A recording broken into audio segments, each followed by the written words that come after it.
Con el propósito de compartir el mensaje de la palabra de Dios, la Iglesia de Cristo de Covina, California, y el pastor Jorge Monzón presentan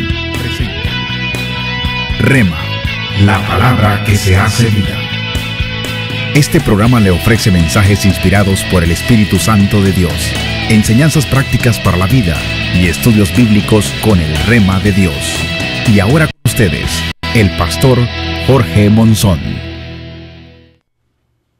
Bendecidos para bendecirles, saluda el pastor Jorge Monzón, deseando que Rema, la palabra que se hace vida, sea una programación que traiga bendición, edificación al núcleo familiar. Aquí en este estudio estamos pidiendo que el Espíritu Santo sea el que también ahí en sus hogares pueda hacer una administración importante, no solamente para la esposa, el esposo, sino también para los hijos. ¿Está conmigo mi esposa?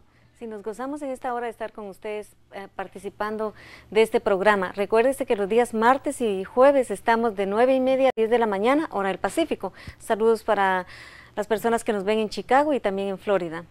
Es una bendición poder transmitir este segmento Rema Matrimonial, y ahora tenemos un tema muy importante que es parte del poder del pasado. Sabemos que los problemas matrimoniales radican específicamente en el alma que no se ha podido ministrar, es el alma que está cautiva bajo no solamente el procedimiento del hombre, el procedimiento de una herencia y situaciones a las cuales nosotros llegamos al matrimonio, pero necesitamos confrontar el pasado, necesitamos reconocer cuáles son las definiciones del poder del pasado. Quisiéramos escuchar cuáles son las definiciones de lo que es el poder del pasado respecto a lo que nos dice el diccionario. Sí, lo que significa poder es autoridad, dominio, imperio de uno sobre otro.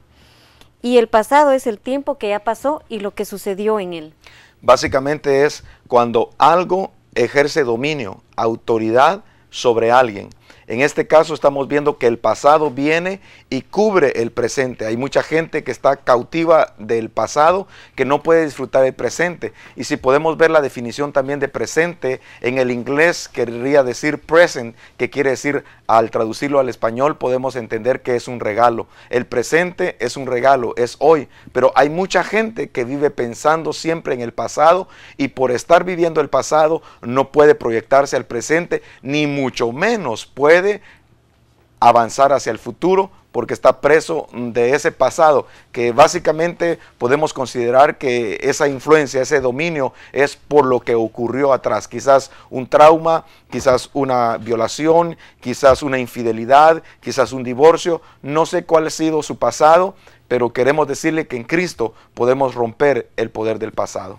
Quiero leer 2 Corintios 5:17, que dice: cuando alguien se convierte a Cristo, se transforma en una nueva criatura. Su existencia anterior quedó atrás y él comienza a vivir una nueva vida, a ser parte de una nueva creación. La Escritura dice que si alguno está en Cristo, nueva criatura es. Sí. Las cosas viejas pasaron, todas son hechas nuevas. Pero ¿cuál es el problema en el cual el cristiano se enfrenta cuando viene a Cristo? Y es que si podemos ver nosotros a la luz de la Escritura también, y hemos visto muchas personas venir a los pies del Señor, vienen, se postran delante de Él, dice: sí, Señor, entrego toda mi vida a Ti, entrego todo mi pasado a Ti. Pero te has dado cuenta que cuando se levantan las personas que han aceptado al Señor Jesucristo, se levantan del altar, salen a la calle y como que vuelven nuevamente a agarrar esa carga, ¿verdad? Después de haber rendido su vida al Señor en el altar, entonces se levantan. Al salir de la iglesia, al salir de una administración, como que si el saco, como que si la carga la encuentran otra vez y vuelven a llevársela. Ese es el poder del pasado. Entonces aquí básicamente se manifiesta en un alma que no se ha rendido completamente a Cristo. Sí. Vive en el presente pensando en el futuro, no tiene futuro y tampoco le interesa, sí, porque está haciendo el pasado una influencia. Pero vamos a ver cómo el enemigo influye y cómo el enemigo usa el pasado. ¿Podrías compartirnos la primera causa de que el enemigo usa el pasado? Sí, es por la desobediencia a Dios. Y viene el pecado y sus consecuencias, por supuesto, ¿verdad? ¿Qué serían? sería depresión, temor, rechazo, mal carácter y desconfianza. Puede venir raíz de amargura, puede venir a esas situaciones emocionales, pero ha sido básicamente consecuencia del pecado. Entonces el enemigo usa el pecado que se cometió, confesamos nuestros pecados, nos arrepentimos, pedimos perdón.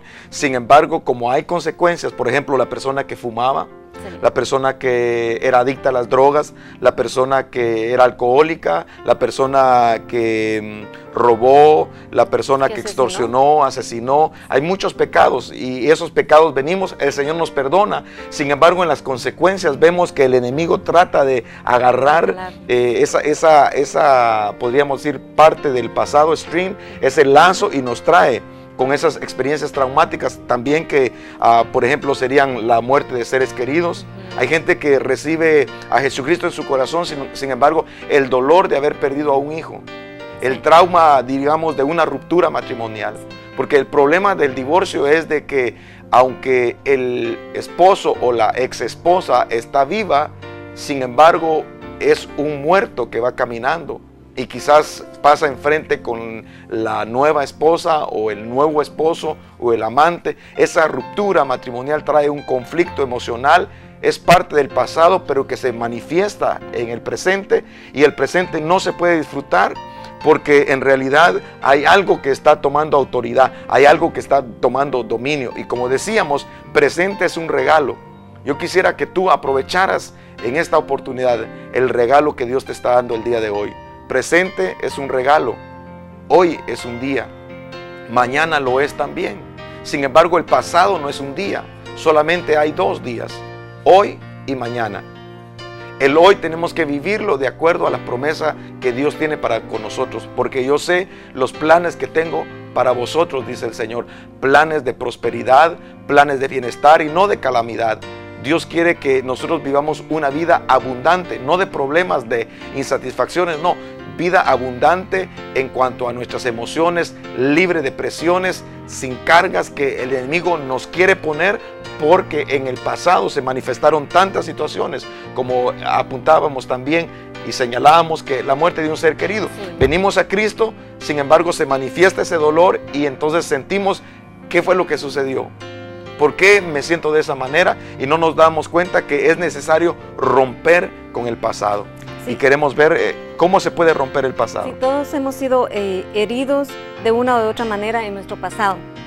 Podemos tener una apariencia sólida, pero por dentro estar desquebrajados si no experimentamos esa sanidad interior. Podemos ocultar inseguridades, rechazo, indiferencia o temor. Esto hace que uno pueda tener la tendencia a encerrarse a sí mismo, llegando a tener un corazón duro, lleno de resistencia. Pero queremos decirte que Jesucristo está aquí para poder ayudarte, para poder sacarte de esa situación. No podemos decir, tal vez tú que empiezas en el Señor y dices, bueno, yo no he cambiado, ha sido el tiempo que tal vez un año he caminado en el Señor, pero yo no veo ningún cambio. Tienes que entender de que necesitas leer el manual. Sí, el manual del fabricante tienes que leerlo. Es importante que nosotros podamos entender que fuimos creados por un Dios amoroso, que Él nos formó. Entonces no somos producto de la casualidad. En el manual del fabricante nosotros vemos las instrucciones del ensamblaje, cómo activar, en el caso de los electrodomésticos, la licuadora, la plancha, la estufa, la lavadora, la secadora, todos traen un manual del fabricante. La vida también trae un manual del fabricante. El fabricante es Dios. Nosotros los hombres somos un poquito vanagloriosos, autosuficientes, y a veces ensamblamos las cosas a nuestra manera. Yo lo sé hacer, solamente vemos la foto y queremos hacer la réplica del mueble o de reparar algo, y cuando nos damos cuenta de que nos sobraron las piezas, sobraron tornillos, entonces después revisamos el manual, ya después de que cometimos el error. Sí. Entonces en la vida también es lo mismo. Tenemos un libro que es el manual del fabricante, sí, y nos habla claramente de que nosotros tenemos un pasado y de alguna manera fuimos heridos. Y a veces las heridas fueron hechas y el daño fue hecho con personas o por personas que supuestamente estaban para protegernos, para ayudarnos. Y ahí donde más daño se ha cometido es en el seno del hogar, con la familia, con los parientes, aquellos que supuestamente tenían que protegernos, ayudarnos. Sin embargo, vemos nosotros que esto puede hacer que el corazón se encierre. Y hay mucha gente que se vuelve con un corazón duro y muestra una resistencia a la palabra, muestra una necedad, muestra una dureza de tal manera que se hace como una caparazón de tortuga, como una concha, y se encrustra en ella